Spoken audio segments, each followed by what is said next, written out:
My name is Rebecca Tan, this is MakingLARP, and today I'm going to talk to you about the Gathering 2015.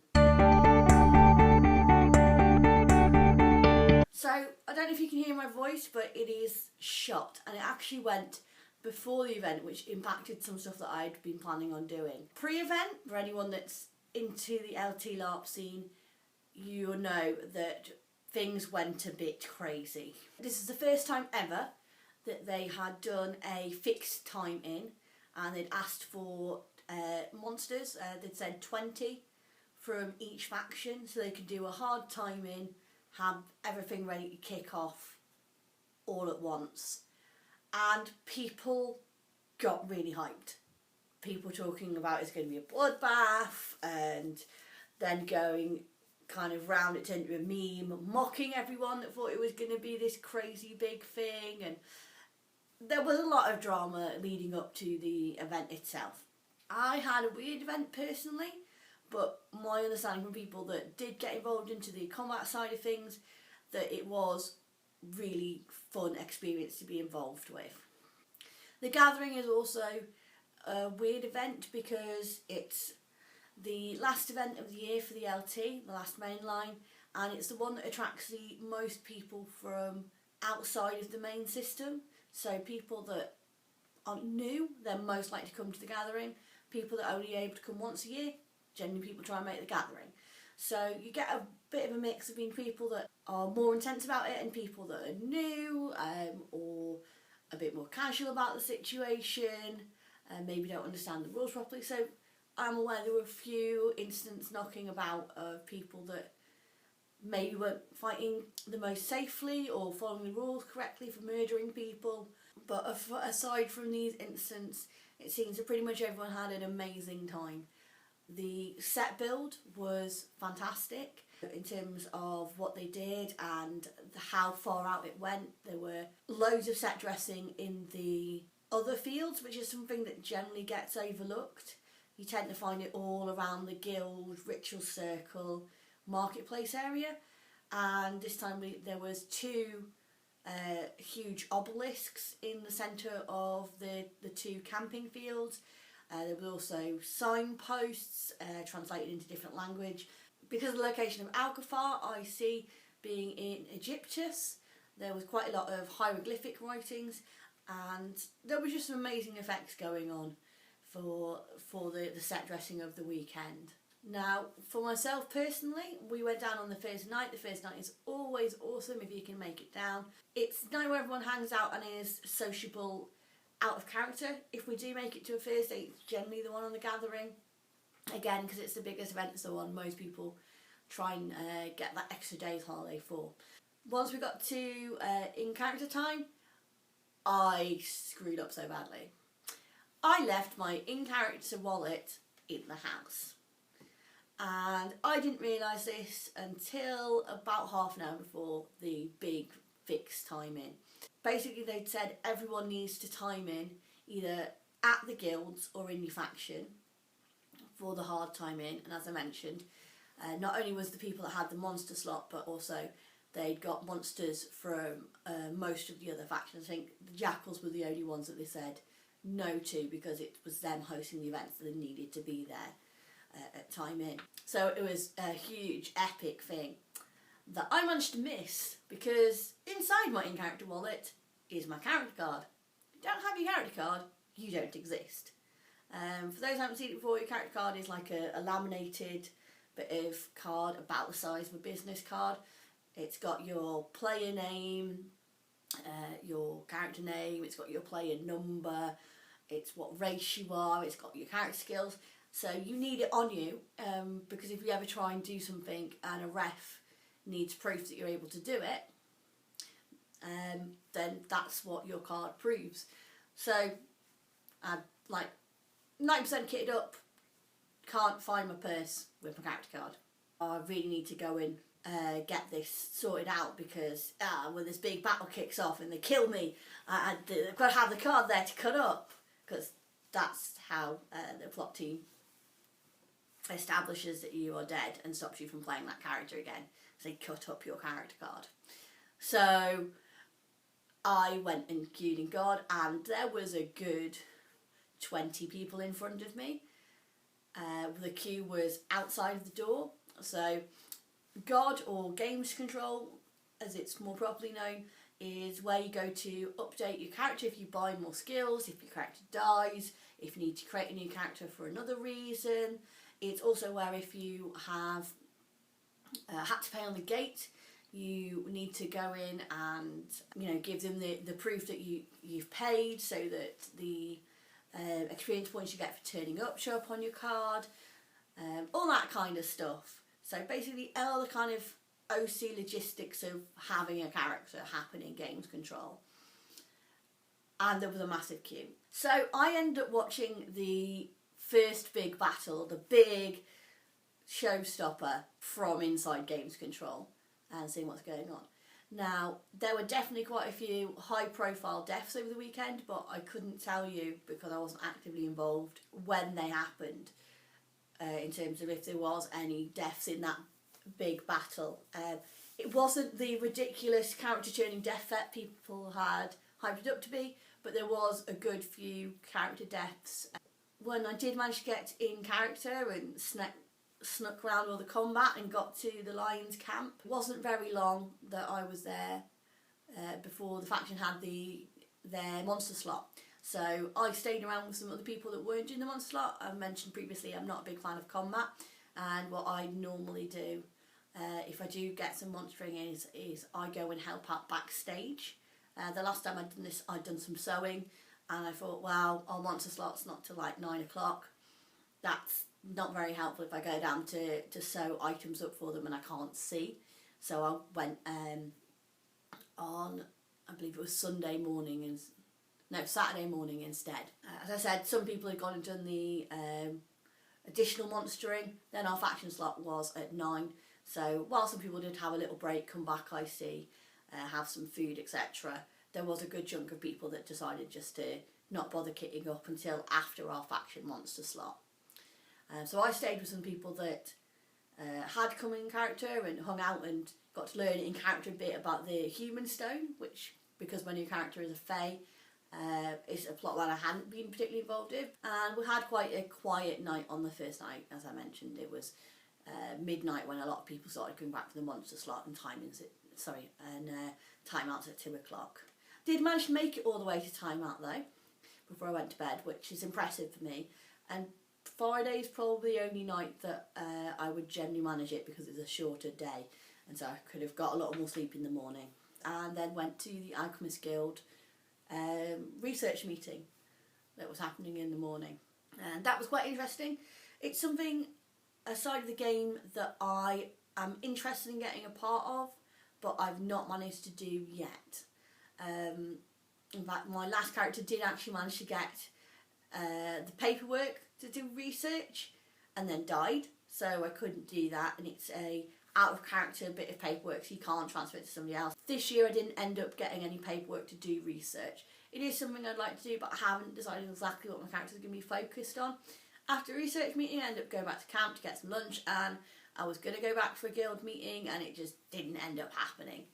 I did get involved in a ritual, which was the last one I did. I've now removed the ability to contribute from my character card, but I got invited to help out with a ritual for the Night Stalker Fae. Night Stalker is a lion-specific type of Fae, and they were, as best described, as like a medium bad.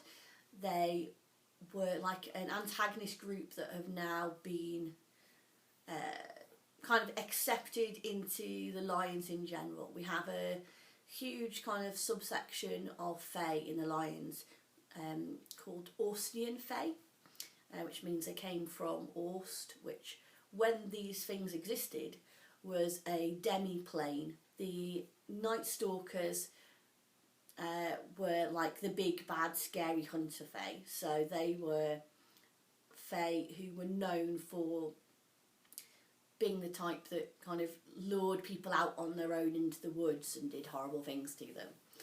And this particular group wanted to get the ability in some amulets to beguile, Beguile is a legitimate IC effect that already exists. I can't remember which spell list it comes off. Basically, it's a spell that puts someone under your control till dawn, and it's very effective. After a recent clarification, basically exists to the point that you will die for that other character. You will sacrifice your life for them. If they tell you to walk through a void gate or kill yourself, you will do it. You have no ability to stop that. So it's a very powerful effect, and they were looking to make 2 amulets that allow them to do that effect. And the ritual was really good. The ritual, I don't know the scores because the person involved didn't want to reveal them publicly, so I don't know exactly what the number was, but they got 1 amulet that did that and 1 that had a comedy effect, and it was a comedy style ritual. I mentioned last event about the issues Lions have with doing stuff in evil circles, and Beguile is one of those things that's technically illegal under Lions law. Basically, don't do it on people, is the gist, unless you've got prior approval from the Crowns. Is the basic gist of the Lions law. It's a little bit more complicated than that. Basically, it's considered a potential slavery effect. So it's a potentially evil act in the wellspring of evil, which is, by elemental standards, this is the evil of selfishness rather than the evil of rah rah rah, I will eat your babies. But it's still, we didn't have as much backlash as Arya did, but we definitely played up the fact that it's something people might object to in the circle, and the kind of ritual was set up that those of us that were Fae, even if we weren't Night Stalkers, were like, it'll be funny if we give them this, and those that were other races, humans or whatever, were like, no. Particularly one individual who's a member of the sheriffs, and he was set up as a person objecting to it, the strongest, and then they sang a song for him to convince him that it was a great idea, and the song they sang was a parody of Part of This World, from The Little Mermaid. It's the one where she sings about all this stuff, and so you have the Night Stalkers finishing on something like, controlling your mind, I simply won't care, simply won't, what's the word, care, and things like that. So it was very funny. We broke one of the watches, which was great, and so the comedy amulet, because they did things obviously to keep the movement going in the circle and to keep everything working, so it's visually interesting. They did things like grabbing us in their arms and skipping around, so they've got one that allows them to do something as long as they're skipping, but I honestly can't remember what it is. But I'm actually more pleased with the second amulet, because that's funny, and I did it for the lols. After we'd done the Night Stalker ritual, one of the other Fae from the group, who I don't think she's a Night Stalker, anyway, she's a Fae from that group, and she's been actively trying to get the Lions involved in Fae plot and help out with stuff. And I explained to her previously in the weekend about my situation with the damsel not knowing her name. With Fae, there is potentially a roleplay aspect there of a true name, and true names having power over you. So because she doesn't know what her name is, she doesn't even know if she has a true name, maybe someone else has access to her true name and she can use that against her, and she'd have no way of knowing because she doesn't remember what it is. But she was able to set me up basically an appointment with a mind healer, who was able to do something to allow me to retrieve my true name. And I'm really glad that I was finally able to get this sorted, because it's something that was a really cool roleplay idea and a pain in the backside to actually deal with in character. A good kind of 10-15 minute intense bit of roleplay of someone healing me and allowing me to get that information, and we kind of did it in the way that it's something that will come to me, most likely in a dream, and I might have some nasty dreams in the morning, and I was able to kind of bring in some of my background that we were able to talk through last event and work out what I was going to do in there, so that I'm now in the point where that issue is resolved. I can, at this point on, introduce her by a real name. If anyone asks, I can explain the situation, and I know what I'm doing. We went to camp. Saturday was actually when we had the wave singer contest. As I mentioned, I had actually really got into the wave singer idea. It was something I was going to go for, but my voice was like this on Thursday morning. So I knew if it didn't get better relatively quickly, there was no way I was going to be attempting to sing in front of a mass crowd as a contest. Singing for fun, I did join in the chorus of Glory with Matt, who was entertaining people in like an interlude whilst they were judging and making their decision. But there was just no way I was going to put myself up to that. It's like one of the first time in a long time singing solo was in a group, doing it when I've got a dodgy voice and I wasn't 100% sure on the song being I see enough, and it was just like, no. I'm a little bit annoyed because the wave singer basically sings to the kraken, which is a kraken, like a sea creature that guards the Lanchin waters, and I'd kind of gone all out. So I'd made myself some tentacle ear gauges, so I made this one, and I made one with like stuff for tentacles, and I'd got them in my bag so that if I won it, I could change into it. I was like, I'd super keener, and I was just so disappointed in myself not being able to take part.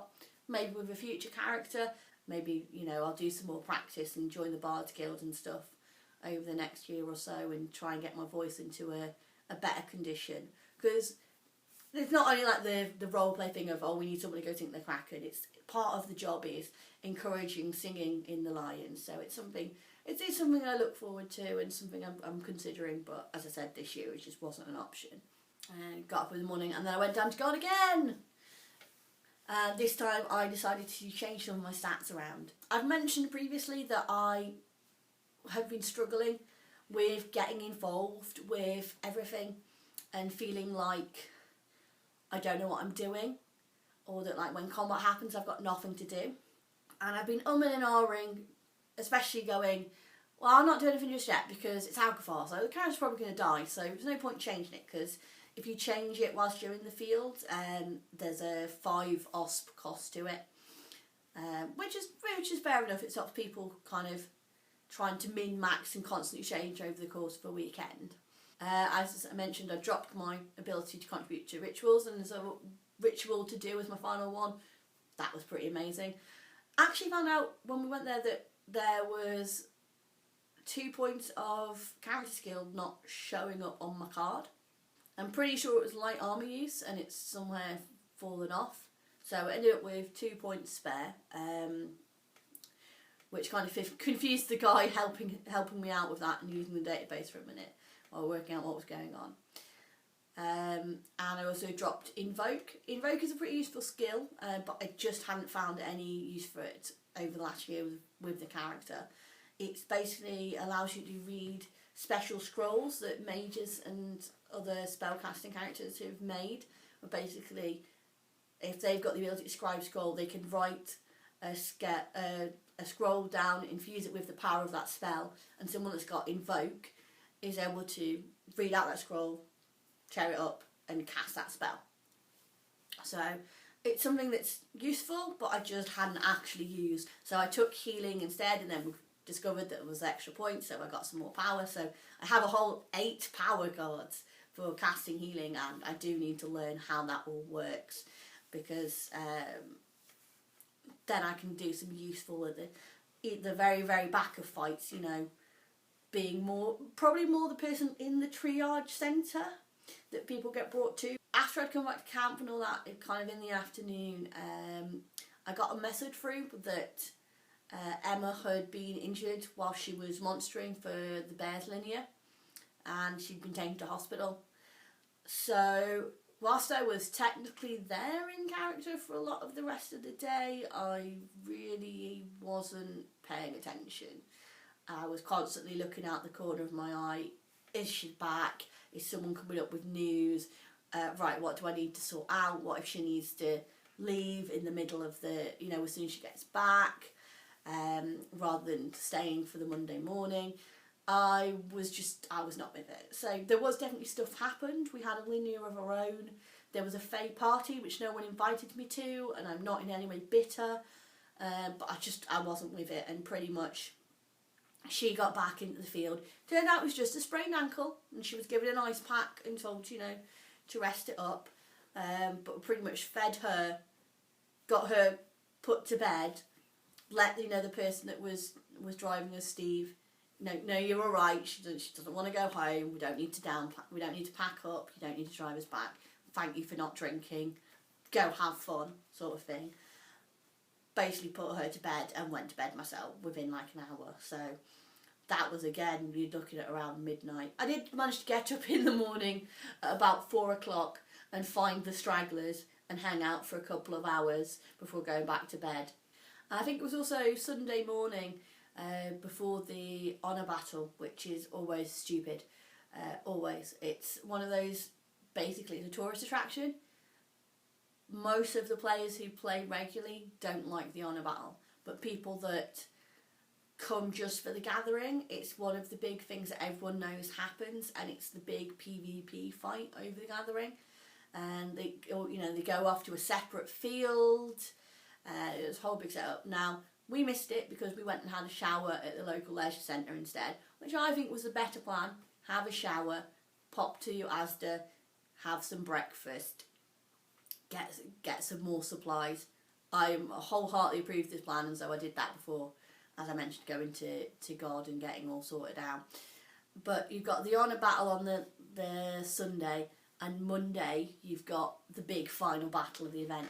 And it's a very different thing for the Lions this year, because yes, it was fighting on living, but it was fighting on living on behalf of other unliving. The basic gist of the plot line for the event was that we've got Alcafar, which is this unliving city, and it exists, and it has these unliving princes that run it, and their entire job is keeping those unliving in the city. Now, if you, with your own accord, wander into the city and get turned into a living, that's on you. But their job is to keep everything in and keep it all running. And because plot, there'd basically been a hole made and unliving were pouring through. So we'd basically gone in and, you know, all the kind of the background of the legions of our armies had sacrificed their lives, and thousands of men and women had died to get us into the city so we can fix this, and, you know, big epic stuff. And we got in and tried to, there was some rights and killing of particular unliving so they can fix the problem. And basically the Lions went, yes, it's killing a bunch of unliving, but also it's killing them to help some other unliving. And basically decided, as a faction, we're not going down.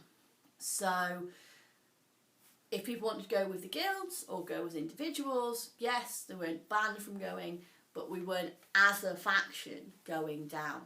And so we had quite a quiet Monday because we didn't go.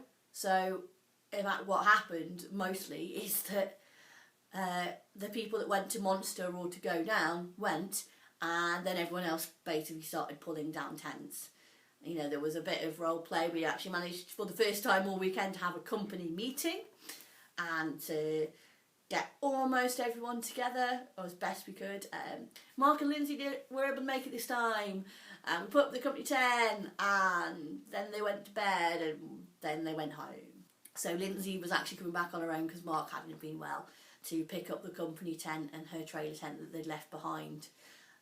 So given it's like a 4-hour journey each way, just to come and do that, to let us still have the tent, which is amazing on their part. We were like, no, we're getting everything sorted. We pulled the whole thing down, moved it next to the trailer tent, so it was all ready to go, so she wasn't waiting around on anyone. So we did all that, helped out a little bit with the command stuff, and by that time we got 90% sorted of our own tent, and by that time everyone started piling back. We had the muster and got everything put down ourselves. So it really was a quiet Monday that we didn't get involved in. Obviously Emma not being well, she wasn't allowed to do combat anyway on her ankle. Yeah, this is not really my thing, but I might have gone down and watched, or now that I was a healer, gone in the back, but we had just too much other stuff to do. I don't know the details of the characters that died, I'm afraid. I think the biggest one, from my point of view, in character was Yiska, who was quite close to the company. He'd been an apprentice to a member of Squad D when they were still with a group, and just we'd got really quite close, and you'd often see him hanging out in the company tent when it's there. And he died at some point over the, I think it was the Saturday night, because I remember meeting his character on the Sunday. But I don't know the details of which fight it was and exactly what happened. I believe he went to help out someone else who'd gone out on their own and got attacked, trying to get to them, and the lines just couldn't get to either of them. But the other person, being aware, regenerated and got herself back up, but they just weren't able to get to Yiska in time, which is really unfortunate. There was a couple of other lines killed, but we did pretty well. There was a lot of rituals that went boom. The first one was actually on the Monday night, where basically, having me told by the watchers not to do something because it was a bad idea, they went into the circle, asked for it anyway, at which point the giant circle guardian that's like, I will eat you, told them about 6 times, no, you can't do it. At which point the group, the ritualists, finally agreed that okay, we're not going to do it, and dropped the seal without saying what's going to happen to the power, at which point it void flushed everyone, sent them all through the void gate. The ritualist died, everyone else came out with this effect that was killing them, and some of them didn't survive long enough through their healing process. There was another ritual that went boom and killed the ritualist because they went in and basically spent the whole time slagging off unliving in the circle of evil in the middle of an unliving city, and that also killed them. I believe everyone else got void flush but came back in a way that allowed them to be saved. And Satoon, the big bad, or at least one of his generals, the Watchers cannot interfere, but if you go into a ritual circle on your own with no contributing power and do a ritual that is under time and don't do it in the proper way, they also don't have to stop you from getting yourself void flushed. So whilst there was the various rites and fighting going on in the Monday morning big battle, Satoon's general did in fact manage to blow himself up in a ritual circle, which as far as ways to go is pretty impressive. We had a wiggle in the lines, a new lines ritualist. I mentioned before about the timing. Basically you need to have a minimum of 10 minutes, and you're aiming for 12-13, and you don't want to go over 15. So if you're below 10, above 15, that's when you start getting into bad times are going to happen to you territory. And one of our ritualists, he got the signal not to, but he was about to drop the seal at about 8 minutes something, between 8 and 9. And he got the signal, no, and he just, he managed to pull it together. He waffled on for another few minutes, found some stuff to do to make sure he was all right to drop the seal before he did it. But his response was, wow, even I'm a better ritualist than Satoon. So pretty much if you ended a ritual circle and left it intact, you were doing better than the big bad. It was a good weekend, and I'm really looking forward to next year. I've got all sorts of kit planned. As always, if you go to my main channel or RebeccaCatan.com, you can find all the rest of the videos I do and all the rest of the things I do in the world of creative stuff. And we'll see you next time. Bye.